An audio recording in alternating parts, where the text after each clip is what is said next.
It was the moment I opened that secret safe deposit box and realized my father hadn't actually abandoned me. Brenda thought she had won, controlling the legal paperwork, the big house, everything. But my father knew her greed, and he hid the real treasure where greed could never reach. A private trust and an education fund Brenda couldn't touch. When I saw those documents, her entire world shifted. I realized I wasn't worthless or unloved, like my stepmother always claimed. That moment gave me the fire to stop being a victim and start being a boss. It proved my father's final act wasn't rejection, it was protection. And that one secret changed my life forever, turning a girl crying at a gate into a woman ready to take down an empire. If you knew her, you loved her. Everyone did. This tall, skinny girl, her braids always swinging, smiling big enough to light up a dark room. And it wasn't just any kind of good kid smiling. It was the kind of happy that comes from having everything. And I don't mean just money. My dad, Mr. Samuel. They lived in this beautiful modern house, the kind you'd see in magazines. Green manicured lawn, massive gate, windows that just let the sunlight pour in. Felt like, when you walked in you could smell the coffee, you could hear the soft music. It was just me and my dad after my mom passed away. He worked in finance, something with a big title, but he always had time. Weekends were for building models. Evenings were for reading. He taught me everything. How to manage allowance, how to cook the best macaroni and cheese, how to change a tire. He called it essential knowledge for my unstoppable daughter. He didn't just make me happy, he made me smart. About life and money. I remember this one time we were like 9 trying to sell lemonade at the end of the driveway. Most parents would just give you the money for supplies. Not Mr. Samuel. He made us write a business plan on the back of a napkin. He wanted to know how much we spent on lemons, how many cups we needed to sell to break even, all that. I just wanted to drink the juice. But not Joyce. Her eyes sparkled with excitement. She got it. She even made a little spreadsheet in her black journal. That was her. Always thinking ahead, always scribbling ideas. We ended up making $12, which was massive back then. But the best part, seeing her dad smile.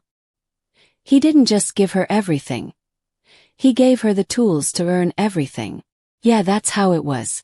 Just smiles, sunlight, and a whole lot of love. If you were a gambling man, you would have put all your money on that girl having the best life ever. Was a sure bet.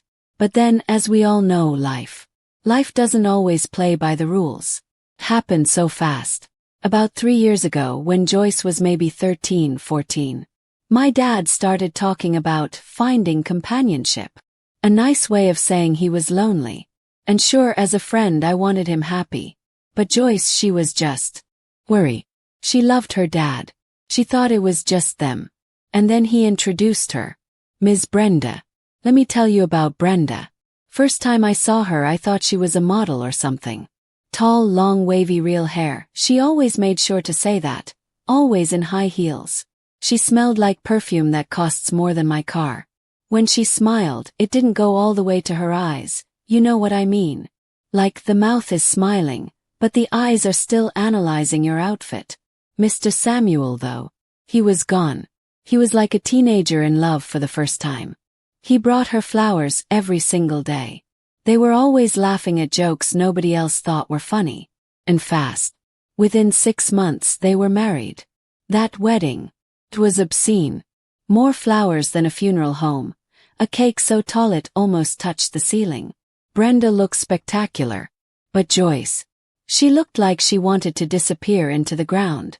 She was standing next to me, just staring at her hands. She doesn't like my braids, Joyce whispered to me. I was shocked. What? Who? Brenda. She said they look unrefined. She wants me to get a weave. Like hers. And that right there. That was the very first drop of rain. The very first hint that the perfect storm was about to hit. Brenda didn't just move into their house. She began to take it over. The paintings Mr. Samuel's late wife loved. Replaced with Brenda's huge, weird abstracts. The quiet, calm evenings. Now it was all about Brenda's dinner parties. Brenda's charity meetings. And her dad. He didn't even notice. He was too busy looking at her. Joyce was still there physically, but it felt like she was slowly becoming a ghost in her own home. At first, I tried to convince yourself maybe she's just stressed, right? That's what Joyce kept telling herself. Brenda would forget her dinner. Or she'd forget to introduce her at the big parties. Little things. But then it started getting mean. And intentional. I'll never forget this one time. We were doing homework at Joyce's kitchen counter. Brenda comes in, full of energy, starts talking about this new jewelry box her dad bought her. And she pulls it out, this beautiful hand-carved box. Then she turns to Joyce, holding it just out of reach. You know, Joyce, Brenda says with that fake sweet voice. I'm putting all my really important pieces in here. The ones that are actually valuable. Your little trinkets from your mother. They would probably just scratch the inside. Maybe you can find an old shoebox for those. Under the bed or something. My mouth was on the floor. Her mother's trinkets. Her wedding ring, her simple necklace. Those were everything to Joyce. To call them just trinkets, and suggest putting them in a shoebox, it was cruel. Just calculated, poisonous cruelty. Joyce didn't say a word. She just got really still. She didn't cry, she didn't scream. She just looked down at her math textbook. But I saw her knuckles go white as she gripped her pencil. That was how it was. Brenda would poke and prod and whisper, and find every soft spot to inflict maximum pain. And the favoritism. Woman. Brenda, she didn't just bring herself into the marriage. She brought her nephew, this little 10-year-old terror named Jacob. The first week he arrived, he somehow got juice stains all over the white couches in the Brenda zone. That's what she called the formal living room. Guess who got blamed? Not Jacob. Oh, little Jacob wouldn't know any better, Brenda cooed, pushing him into a huge hug. Then she spun on her heel and pointed her long red finger right at Joyce. You should have been watching him, Joyce. You're the responsible one. This is because you're always so self-absorbed. My poor Jacob could have been hurt. And the weirdest part, her dad was standing right there. He just nodded, like what Brenda was saying made sense. That's when I really started to get scared for my friend. That happy, confident Joyce was disappearing. The house that used to feel like sunshine felt heavy now, dark. Mr. Samuel was the biggest change. It was devastating to watch. He used to be so sharp, so present. Now, he looked like he was always in a fog. If Joyce started talking to him about school, about her drawings, he'd just nod distractedly. His eyes were always drifting to Brenda. He doesn't even see me anymore, you guys, Joyce cried in her bedroom one night. He looks right through me. And Brenda was always right there in his ear. Oh, Samuel, you're so tired. Let me handle the bills, don't worry about it. My darling, I think Joyce is just manipulating you for attention. You know how teenagers are. Constant whispers. Constant manipulation. Joyce started staying in her room. All the time. Her little black journal was full now. Full of things she was noticing. Weird financial documents on the counter. Her dad signing papers without even reading them. Brenda talking about consolidating assets. I think she's trying to make him forget about everything. Including me, Joyce said, tracing the date in her journal. She's cutting me out of everything. Little by little. They were no longer a family. It was Brenda and her dad in one world, and Joyce, all alone, her back against the wall, in another. She was surrounded by wealth in this huge, beautiful home, but she had never felt poorer in her life. Started slowly. At those dinner parties where she used to just ignore Joyce, she now began to drop little hints, little comments. Oh yes, Mr. Samuel tries so hard, she would sigh, dramatically sipping her wine. But raising a teenager alone, you know? They get so rebellious, ungrateful. It's a tragedy, truly. And the more she said it, the more her dad seemed to believe it. He would echo her. Yes, she's just been so difficult lately. I don't know what to do. He used to know exactly what to do. But now he was just a mouthpiece for whatever Brenda wanted. Then she started making things up entirely. One day, Joyce's laptop charger went missing. Just vanished from her room. She looked everywhere. 2 days later, Brenda is parading the charger through the house. "Oh, Joyce! So careless," she exclaimed. "I found this in the garden, right next to where you were supposedly studying. Goodness knows how you treat anything important." Joyce was livid. "I was never in the garden, Brenda. Someone must have put it there." Brenda just sighed again with that, "Oh, look at the difficult child, look." Her dad, he just shook his head. "Just be more careful next time, Joyce. Don't cause so much trouble." He didn't even question Brenda's version of the story. It was a setup. It was a calculated plan to make her look irresponsible, ungrateful, and a liar. She was building this case against Joyce, making it seem like Joyce was the problem, all so that one day she could make a move. We all saw it. Everyone who actually knew Joyce saw it. But the one person who needed to see it was blinded by Brenda's manipulation. It was Joyce's 16th birthday. Sweet 16, right? That's supposed to be the big one, the core memory. Her dad.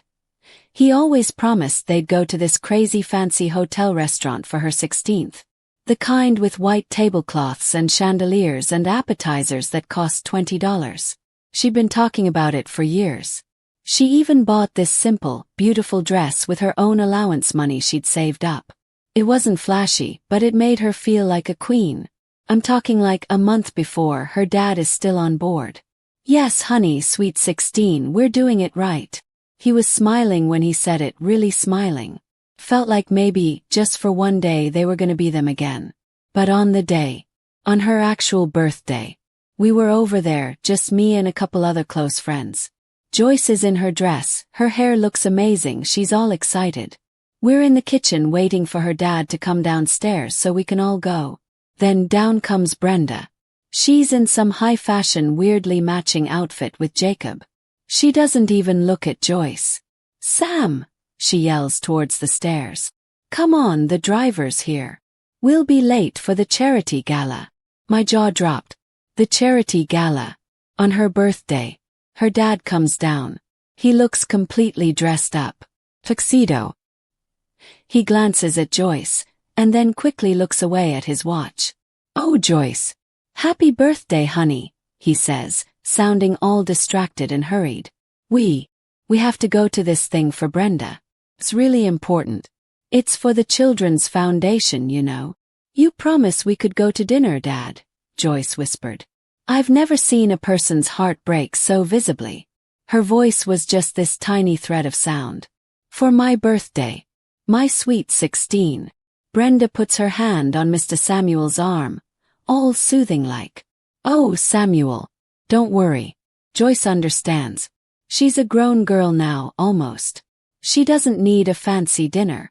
Besides," she turns to Joyce with that fake sad smile, "charity is about sacrifice, Joyce.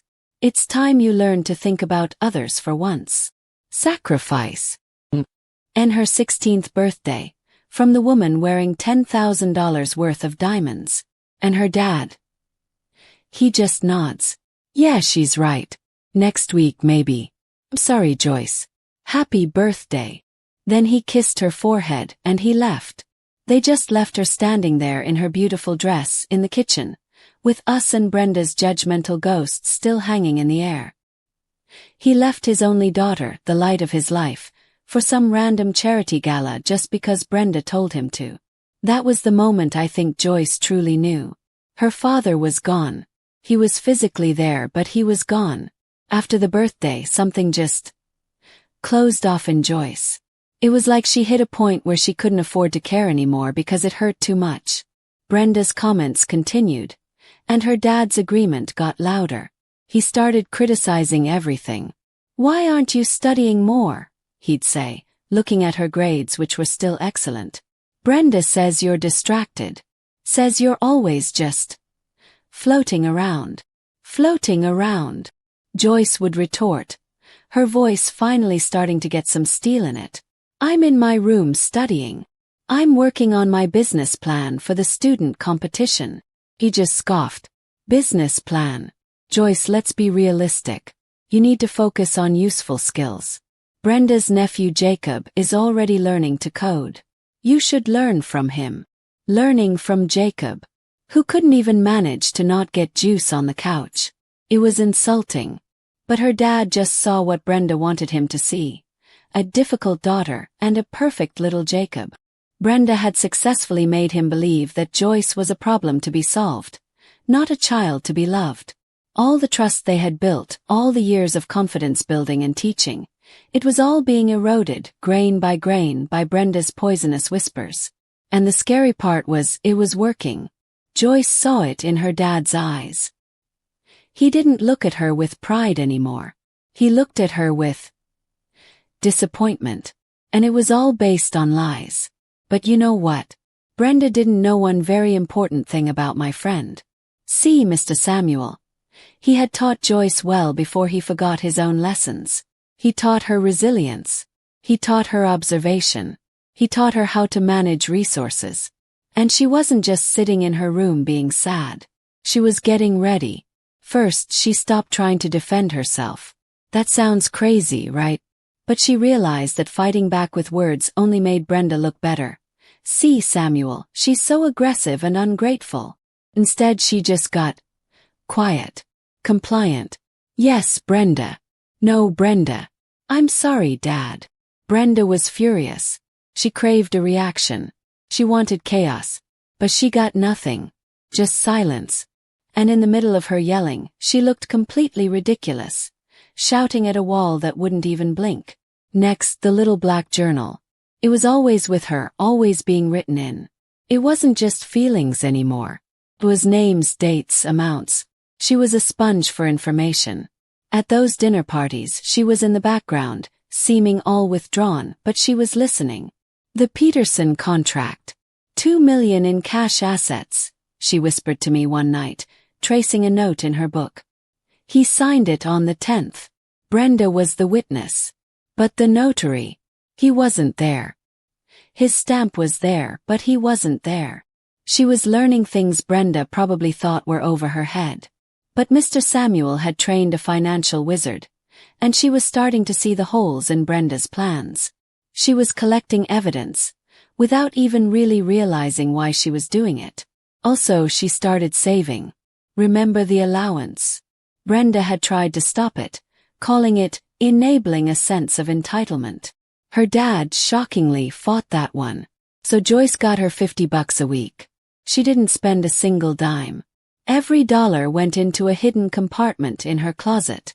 Mr. Samuel, he owned not just the house but a whole portfolio of commercial properties, tech stocks, a whole mess of stuff. And his original will. The one he had drawn up before Brenda. Everyone knew it left everything to Joyce, with a trust fund set up. But now Brenda started bringing lawyers to the house. Different lawyers, not the family lawyer.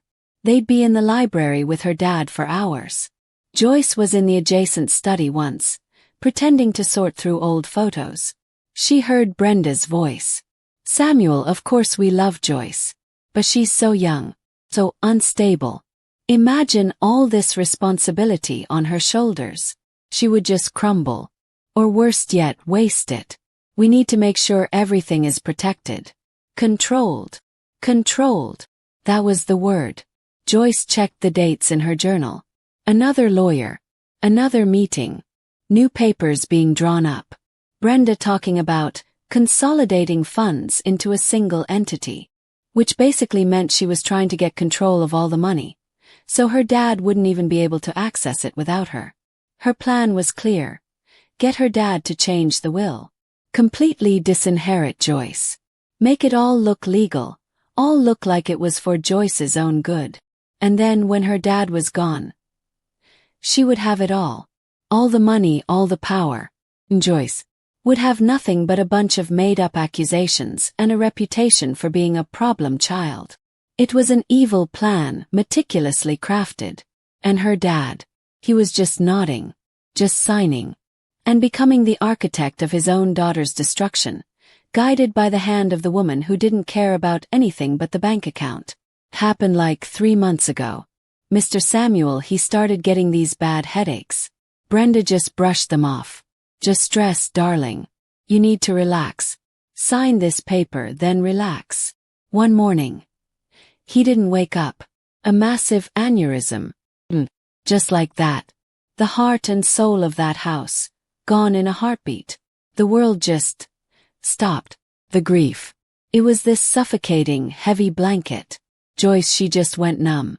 She didn't cry for 2 days. She was just frozen. Her dad.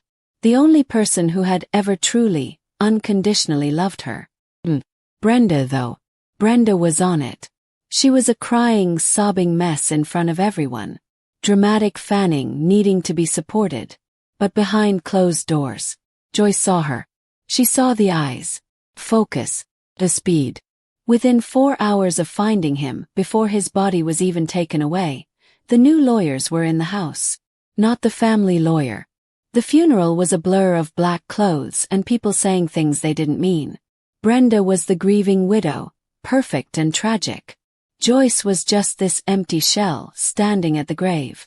And the next day, the literal next day, Brenda calls Joyce into the library. His space. The smell of his old books was still heavy in the air. His favorite chair was still indented. Joyce, Brenda said, her voice all low and serious, not a tear in sight now. We need to talk about the future. Then she pulls out the paper. The will. Dated just 2 weeks before he died.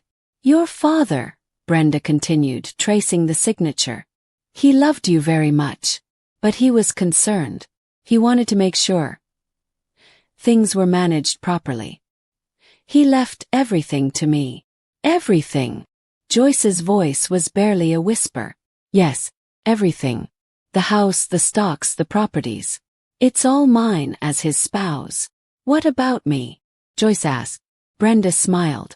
The fake razor-thin smile again. He trusted that I would take care of you, dear. Provided you show you're worthy.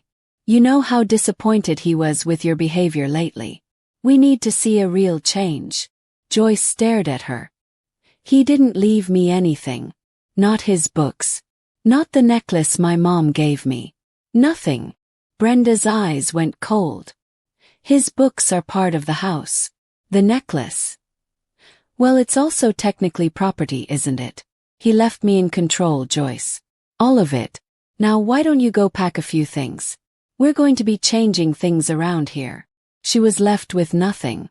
Not even his memory. Brenda had stolen everything, and her dad had given it to her. This is when that first image in the video starts to make sense.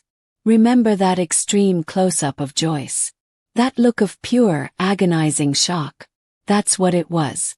She walked out of the library and she was just gone. The world was spinning. Her mom was gone. Now her dad was gone. And it wasn't just that he was physically dead. It was like he had died to her long before, but he left her this one final, crushing message of rejection. He didn't love me, she kept repeating over and over, huddled on her bed. He said he loved me, but he left me with her. Her natural braids were all a mess, her deep brown skin was pale with grief, and the tears. They just wouldn't stop. Eyes wide with that, how could this happen look? Rejection. Pure heartbreak. I remember finding her like that. She was looking slightly to the side, exactly like that picture. Not at me, not at the room, but just staring into the emptiness, as if the moment her father signed that will was replaying on a loop, hurting her again and again. And the sound. Not crying. It was this low, guttural moan of pain. Like an animal caught in a trap. Everything she knew, everything she believed, was just shattered. She was truly, completely alone. All that preparation, all that observation. In that moment, none of it mattered. The only thing that was real was the gaping hole where her father's love used to be. 3 days after the will reading, Brenda made her move. Joyce was still in her room, barely eating, just trying to process the pain. Jacob, that little terror, comes into her room without knocking. He's bouncing around. Auntie Brenda says you have to go. he yells, all excited. She says your room is gonna be my new game room. Joyce was too weak to even respond. A few minutes later, Brenda comes in. She's not even pretending to be sympathetic anymore. She's got this intense rage, like she was just waiting for this. Joyce, I told you to go. I need this room cleared out by this afternoon. Don't make me get the security to escort you out. She screams, her face full of hatred, pointing that finger right in her face. Messy natural hair just shouting. And she wasn't kidding. She grabbed a small travel bag and started throwing random stuff into it. Old jeans, a few t-shirts. She didn't even pack the journal, which was tucked under the mattress. This is all you need. You can't stay here. You are not my child, and I will not support your rebellion anymore. Brenda yelled, shoving the bag into Joyce's hands. And then she marched her down the stairs. The stairs her dad used to carry her up. Past the kitchen where they made pancakes. To the massive gate. The very front gate of that beautiful modern house. That's where that picture is from. Brenda pointing and shouting, the gate opening, and Joyce just frozen. A small travel bag slipping from her hand onto the concrete. The only bag with the only things she had left in the world. Thrown out like trash, out of the only home she had ever known. And behind her, her stepmother, screaming in that beautiful modern prison her father had built. And that, my friends, is how a rich girl becomes a street kid in about 10 seconds. Joyce looked me right in the eye when she said that. She was lying on a thin mattress on the floor of my sister's one-bedroom apartment, but it was like she was still on that cold pavement. Life on the streets. It was terrifying. The first night, she just sat on a park bench, the travel bag clutched to her chest. She didn't sleep. Every noise, every shadow seemed like a threat. Brenda, in her rage, hadn't even given her any money. Not even $5. Joyce had some change in her jeans pocket. Enough for a bag. For a bag of chips. That was it. She didn't tell me right away. She was too proud, too ashamed. I was calling her, text bombing her. Where are you? I saw Brenda's car, did she do something? But Joyce, she was gone. She described it as this constant, low-grade animal fear. Where would she sleep? What would she eat? Was that person looking at her just curious or Dongay? Rouse. She said she learned to blend into the shadows, to become invisible. Her resilience started to show, but it was a hard, sharp kind of resilience. She found a temporary women's shelter after 2 days. They gave her a bed and a meal.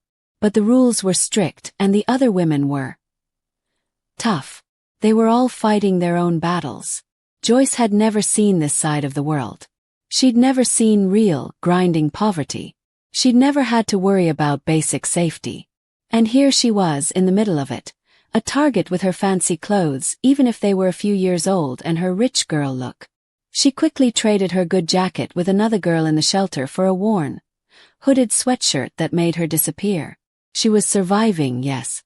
But the smiles were gone. The confidence was gone. She was just a machine focused on making it to the next day. The only connection to her past was that tiny bit of evidence she'd gathered, but that felt like a lifetime ago. The secret was there, hidden in her memories of what she saw, but in the shelter, the only secret was finding a way to not be the next person getting robbed. Wait, you guys remember my grandma? Grandma Evelyn. The one who always smells like vanilla and knows how to cook literally anything. Yeah, she saved Joyce. Not by giving her money, though. That wasn't Grandma's way.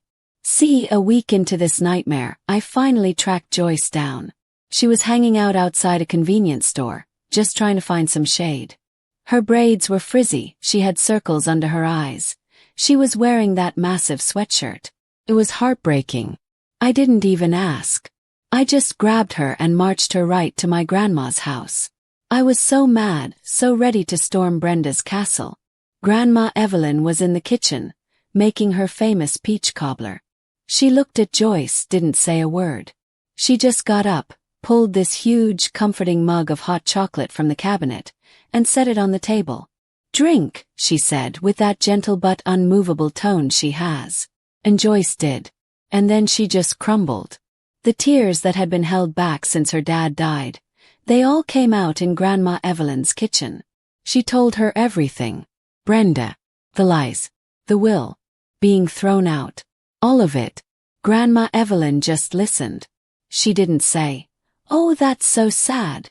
She didn't say, "We're going to sue Brenda." She just nodded, her face thoughtful. "Your father," Grandma Evelyn said finally, wiping a stray peach slice off her apron. "He was a good man, Samuel. He was just lost.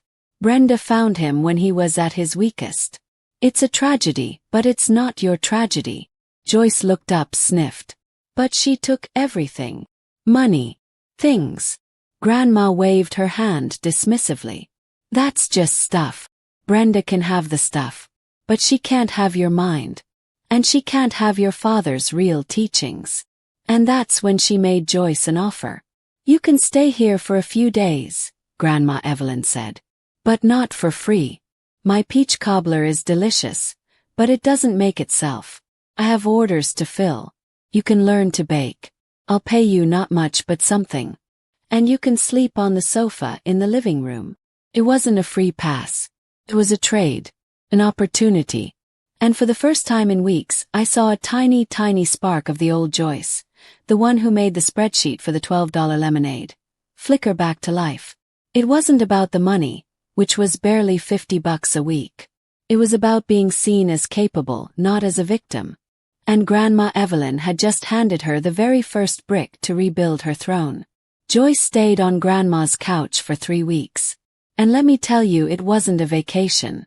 Grandma Evelyn had a standard. The pies had to be perfect. The cookies consistent. The bread had to be baked before the sun came up. But Joyce, she didn't complain once. She was a natural. Her precision with the spreadsheet translated to perfect measurements. Her focus on details meant she never missed an order.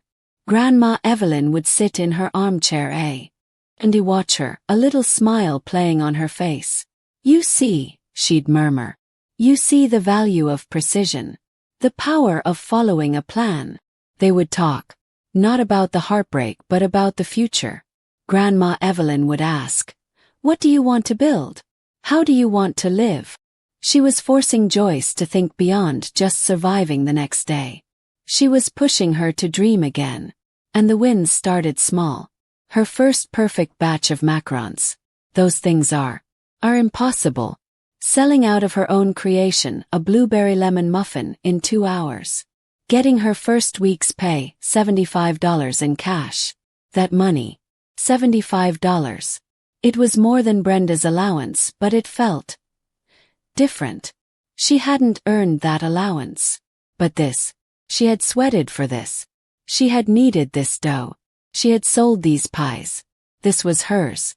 It was a physical representation of her own power. She started getting her old energy back. The dark circles under her eyes started to fade. She was still sad, still missed her dad, but the crushing, paralyzing grief was being replaced by a focused determination. She had a job. She had a place, even if it was a couch. She had people who believed in her. One day, she was washing flour off her hands and she just paused, looking at her reflection in the window. A tiny smile, the real kind, touched her lips. She wasn't just Joyce, the poor disinherited girl. She was Joyce, the baker, the survivor, the builder. And that was a woman Brenda couldn't throw out. Wait, so remember the little black journal? The one Brenda's messy nephew was trying to take. Yeah, that one. I had snagged it. Before Brenda could throw it away, I ran into the house I was supposed to be helping pack, and grabbed it from under Joyce's mattress. I gave it to her at Grandma's place a week in. She just looked at it for a while. "I can't read it," she said. "It just hurts too much. Seeing all the things I noticed about Brenda. And how Dad just didn't see it." Understood. But 2 weeks later, she called me in the middle of the night. Her voice was all shaky and excited. "I read it," she said. "I read the whole thing. And I didn't just notice Brenda's lies. I noticed Dad. He wasn't just nodding. He was doing things. Little things.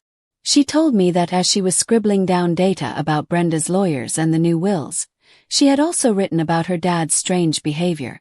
How he would disappear for hours to the archived records room at his old company. How he made her memorize this random set of numbers, claiming it was just a mental puzzle. How he bought this one specific commercial property in a weird, semi-industrial part of town. It didn't make sense at the time, she said. I thought he was just being weird. But now, look at this. She pointed to a scribble about a meeting with a Mr. Jenkins, from a non-profit foundation that supports arts education for inner-city kids. And then another scribble about a private endowment, for a future leader in financial management. Her dad had always championed education. He worshipped her mind. He was preparing her for success, remember? Even when he was under Brenda's spell, even when he seemed lost, his core beliefs, they hadn't changed. She cross-referenced the numbers he made her memorize with a page about an obscure, private safe deposit box. She checked the property in the industrial area against the name of the new endowment. Everything clicked. Her dad hadn't just changed the will because Brenda told him to. He knew something was wrong. He was trying, in his own foggy, manipulated way, to create a backdoor. Secret. Safety net. The will. It was just a performance. This was the real plan. The secret inheritance. And she had just found the map. We got the numbers and the name, and we went to the bank where her dad had that safe deposit box. It was a massive, old-fashioned building. Joyce looked terrified but also focused.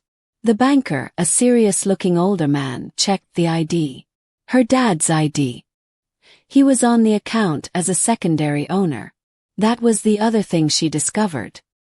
He didn't tell Brenda. He had put her name on the account years ago. He led us down to the vault. A scene straight out of a movie. Heavy metal doors. Whispers. The banker handed Joyce 2 tiny keys. Her hand was shaking so bad she almost dropped them. She took a deep breath and slid them into the locks. The door swung open. It wasn't piles of cash or bricks of gold. It was papers, documents, legal folders, and one simple unadorned box. We took the papers to a private room. Joyce opened the first one. It was a irrevocable educational trust fund, funded by that commercial property she'd noted. And the beneficiary, not Brenda, not Jacob. The amount. It wasn't millions of dollars in cash. But it was enough. Enough for 4 years at any university in the country. Enough for her to not have to worry about rent or tuition. Enough to get the education her father always wanted her to have, so she could build the real throne, the one no one could take away. Then, there was another document. The Jenkins Family Fund for Inner-City Leaders. It was a massive endowment, millions of dollars, funded by those stocks Brenda thought she owned. The trustee. The non-profit. But with a specific clause that Joyce would, upon turning 18, become an advisory board member, helping to direct where the money went. He hadn't left her the money. He had left her the tools, the education, and the responsibility to help others. He hadn't given her fish. He had given her a massive, fully funded fishing trawler and a crew. It was better than money. It was justice. He had outsmarted Brenda from the grave. He knew she would take everything, but he also knew the one thing she wouldn't understand was the true power of a trained, capable mind. She didn't have the bank accounts, but she had the future. And Brenda didn't know a single thing. This is where the story shifts. The power dynamic changes. Joyce wasn't the victim anymore. She was the one holding all the cards. But she knew she had to play them perfectly. We were back in Grandma Evelyn's kitchen, papers spread across the table. Joyce was tapping a pencil against her lip, that spreadsheet brain fully activated. Okay, she said, her voice cool and precise. Brenda thinks she has everything. She thinks I'm a broken, powerless kid. She is focused on spending the immediate cash, on parading Jacob around, on solidifying her social standing. That is her weakness. So, what's the plan? Yes. Do we call the family lawyer? The police? Joyce shook her head. No. That's what Brenda would expect. We go legal, she gets her lawyers involved. They drag it out for years, draining all the resources, trying to prove my dad was incompetent or whatever. No. The goal isn't just to get some money, she continued. The goal is to reclaim my father's legacy. And to expose Brenda completely and publicly. We have to make it impossible for her to lie her way out of this. Her dad always said, if you want to win, you have to build your own field. Don't play on theirs. Brenda was the queen of the legal arena they were on. So Joyce decided to build a new arena. She would focus on the trust and the endowment. She would quietly get the funds activated and the non-profit involved. She would use the money to pay for the best college to build her skills. And then, and only then, when she was independent, educated, and respected, she would make her move. It wasn't a get-rich-quick scheme. It was a 5-year plan. She was going to build her throne, brick by meticulous brick, with the tools her father had given her, all in the dark. Brenda was living in the limelight of stolen wealth. But Joyce, she was building an empire in the shadows. Her father's plan wasn't just about documents and safe deposit boxes. It was about people. Remember the non-profit. The Jenkins Family Fund for Inner-City Leaders. Joyce reached out to the founder, Mr. Jenkins. He was a powerhouse. This charismatic man who had spent his life fighting for kids like Joyce. He had been a friend of Mr. Samuel's. When she told him the story, when she showed him the papers, I thought the man was going to explode with anger, and then with tears of pride. Your father, Mr. Jenkins said, his voice deep and warm. He was a genius, Joyce. He knew I'd be here. He knew I would believe you. He was building this network for you. He didn't just activate the funds. He became a mentor. He connected her with other financial experts, with community leaders. He forced her to speak at events, to present her own business plan which had grown considerably from the lemonade stand. She wasn't just an advisory board member. She was the face of the legacy. Then there was a guy named Mark. He was the young, brilliant financial analyst her father had hired months before he died. Brenda had fired him the day she took control, calling him too analytical, which basically meant too smart for my plan. Joyce found him working at a smaller firm, frustrated and ready for a change. I saw the transactions, Joyce, Mark said, all excited. I saw how she was trying to blend the funds. I tried to tell your dad, but she always interfered. With Mark's help, they started tracing Brenda's spending. It was easy. New cars, designer clothes, parties. And because she thought she had everything, she was sloppy. She was using the funds from the commercial property, the one that funded Joyce's trust, to pay for her own lifestyle. That was illegal. Very illegal. They were building a case. A powerful, undeniable legal and reputational case. Mark provided the technical expertise. Mr. Jenkins provided the moral authority and the network. Joyce provided the vision and the evidence. And Grandma Evelyn, well, she just provided the cookies and the unshakable belief that they were on the right side of justice. She wasn't alone anymore. She was the center of a powerful, capable team.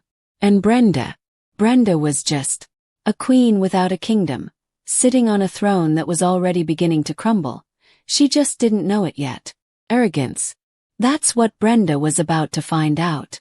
It was 2 years after Mr. Samuel died. Joyce was in her 2nd year of university, top of her class in finance, of course.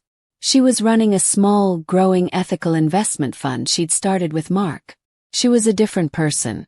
Confident, smart, but with a quiet dignity Brenda could never understand. Brenda, meanwhile, was at her peak. She'd converted the house into this massive monument to her own vanity. She was on the cover of local magazines, the grieving widow who built an empire. Her empire being the money she'd stolen. She started posting these lifestyle inspiration videos. Dramatic walkthroughs of the house. Tours of her shoe closet. Interviews with her messy nephew Jacob, who was now a teenager and somehow even more annoying, bragging about his startup. which was just more of Mr. Samuel's money. "It's all about vision, darlings," she'd coo, dripping with diamonds, sitting in Mr. Samuel's favorite chair. "About seeing opportunity where others only see a challenge. I am proof that if you dream big enough, you can have everything." Joyce saw these videos. She watched them with a cool, detached expression. "Everything," she murmured, tracing a noted line about a questionable property transfer in Brenda's accounts. "She doesn't even know what that word means." The arrogance was blinding. Brenda truly believed she had one. She had silenced Joyce, she had taken the money, she had the house. In her mind, she was the smartest, most powerful person in the room. Her only problem was a few disappointing results from her nephew's business, and the constant stress of maintaining this lavish, fake life. She didn't see the non-profit thriving under a different name. She didn't see Mark's meticulous tracking. She didn't see Joyce, the woman she'd thrown out, quietly building a massive reputation and a powerful team. Brenda thug. She was a master of a chessboard, not realizing she was actually the biggest piece on the board, and someone else had already said, "Checkmate." It was one of those big charity galas. Brenda was the head of the organizing committee, which basically meant she took all the credit and did zero work. She was floating around, being dramatic, with a tail of photographers behind her. Joyce was there as a guest of Mr. Jenkins. He had insisted. He told her it was time to let her see that they were no longer a threat. "Go, Joy," Grandma Evelyn had said, adjusting her pearl earring. "Let them see the woman you are. Don't hide your light." She wore a simple, tailored suit. Not flashy, but it made her look like a leader. Her natural hair was in a gorgeous, intricate updo. She looked powerful. Brenda saw her across the room. I mean, you couldn't miss her.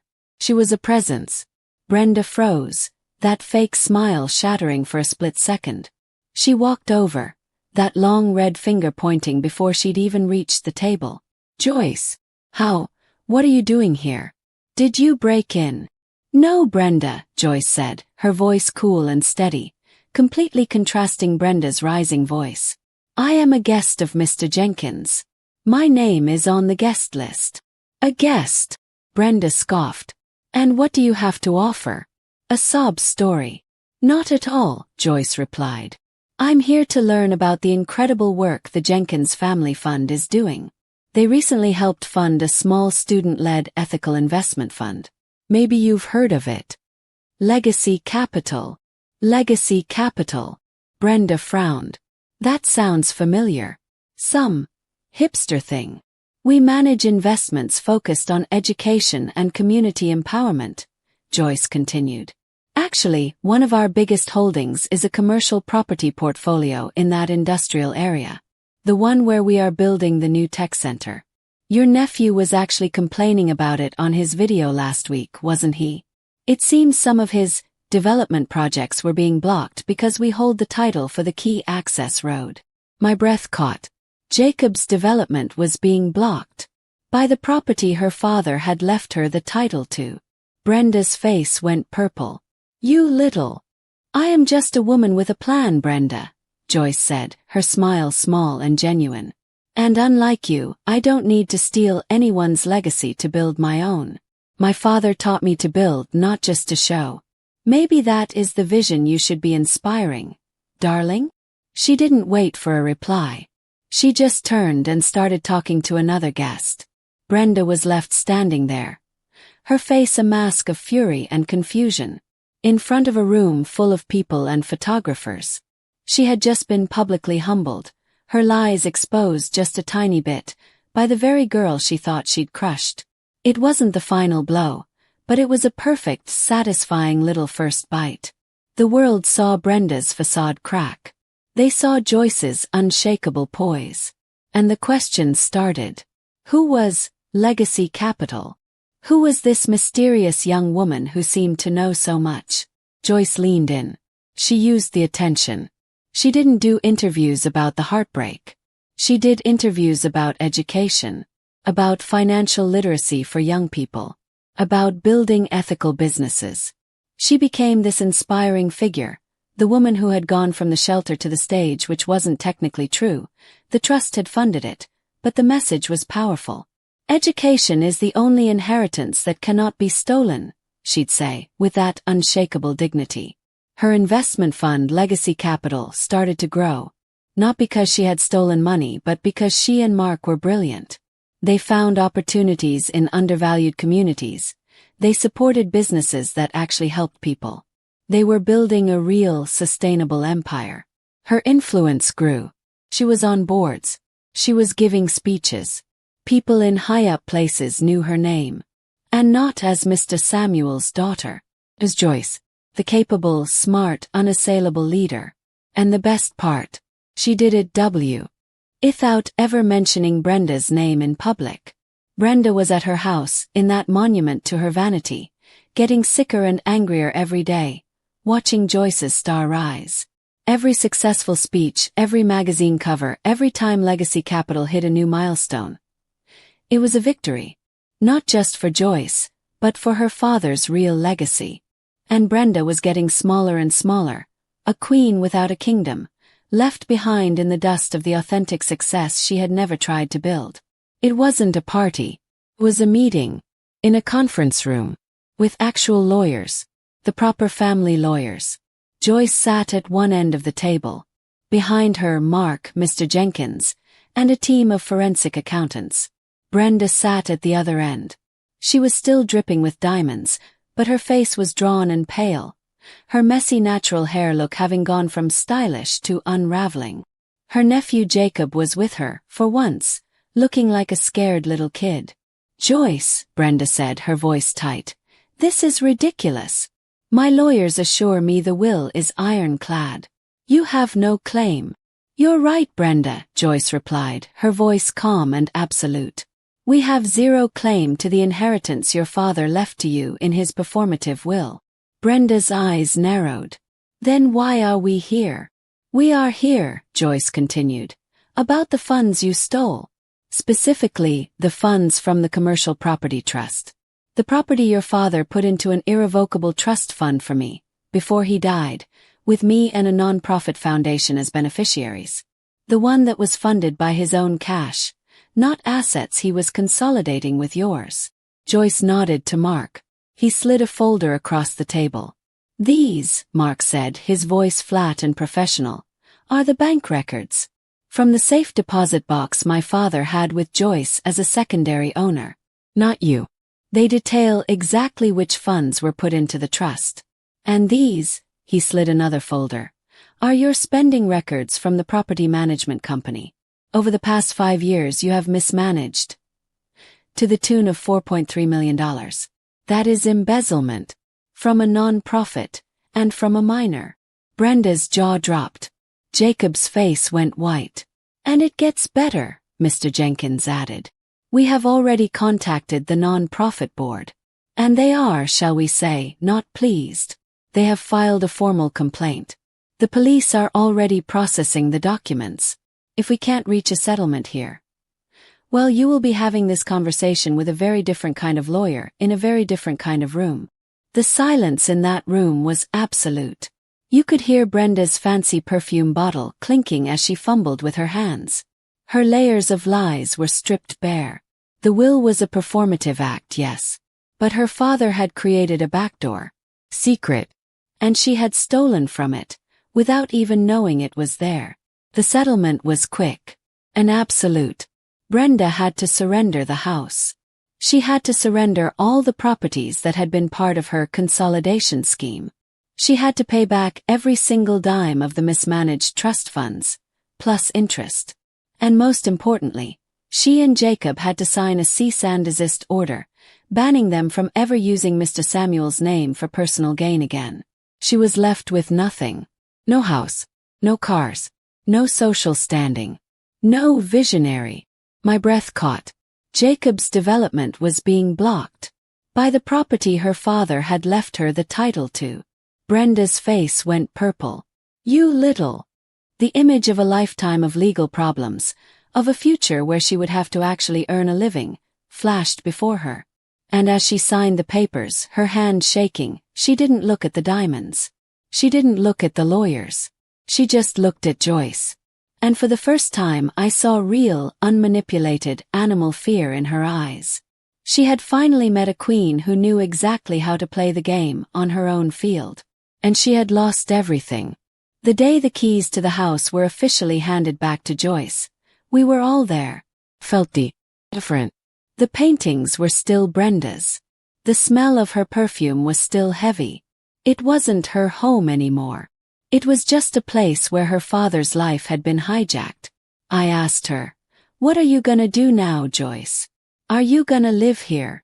She looked at the grand staircase, the garden, at the kitchen where they made pancakes. A sad, nostalgic smile touched her lips. "No," she said softly. "This house, it's beautiful, but it's full of ghosts. I have a different throne now." She had already decided to sell it. The money would go toward the non-profit. She was going to build a new community center in the industrial area, a place for arts, education, and financial literacy. A place named after her father, the Mr. Samuel Center for Innovation and Legacy. But there was one thing left to do. The remaining family. Her aunt, few cousins, the ones who had stood on the sidelines, whispering with Brenda, not knowing who to believe. She arranged a quiet dinner. Not for confrontation but for closure. "I don't hate you," she said, looking them in the eye, her natural braids framed against the setting sun. "I don't hold a grudge. Brenda's lies were designed to poison our family. But the poison stops with me. I've built my own life. Successful life. A life based on truth. I am not going to sue you for not believing me," she continued. "But I am also not going to be part of a family that tolerates lies. So I am moving forward. I am leaving this house, this poison in the past. If you want to be a part of my future, a real future based on respect, then I am open to that. But otherwise, I am saying goodbye." It was an offer of reconciliation, but with a standard. Just like her father's lemonade stand. "Show me the value or I'm not investing." And some did. They reached out, they apologized, they became part of her real, authentic community. And some didn't. They chose to stay in the past. But Joyce didn't need to choose for them. She had built her field, and she was happy to let people decide if they wanted to play on it. She had found her peace, not by winning, but by knowing she was a woman whose light could never be put out. And so, here we are. That's her. But it's not the girl from the first picture. That girl was an heir. This woman is a queen. She's standing on the balcony of her new office. The Legacy Capitol building. It's not a mansion. It's a modern, functional space. The windows let the sunlight in. There's a beautiful garden on the roof. And the view. The view is of the community center she built. The Mr. Samuel Center for Innovation and Legacy. She's smiling. Not a big, performative smile. A genuine, quiet smile. A smile that comes from knowing she built her own throne. A throne of knowledge, of capability, of authentic success, of justice. She lost everything, but she gained something better. The unshakable truth that no one can steal who she is. Not her past, her money, or her reputation. The only inheritance that truly matters is the strength she built within herself, the wisdom to see the truth, and the courage to build her own field. So when you feel broken, like you have nothing, like the whole world is against you, just remember Joyce. Remember the girl who was thrown out onto the street. And then remember this woman, standing on her own throne, victorious, independent, and truly, genuinely happy. Because if she can build a throne out of a stolen legacy, then my friend, you can build yours out of anything. If it touched your heart, please like this video, share it with someone you care about, and subscribe for more powerful African tales. Your support truly means everything to me. I appreciate every single one of you. Before you go, tell me in the comments, what part touched you the most? What lesson did you learn? I read every comment and they really encourage me. Also, let me know where you're watching from. See you in the next story. God bless you all. Bye.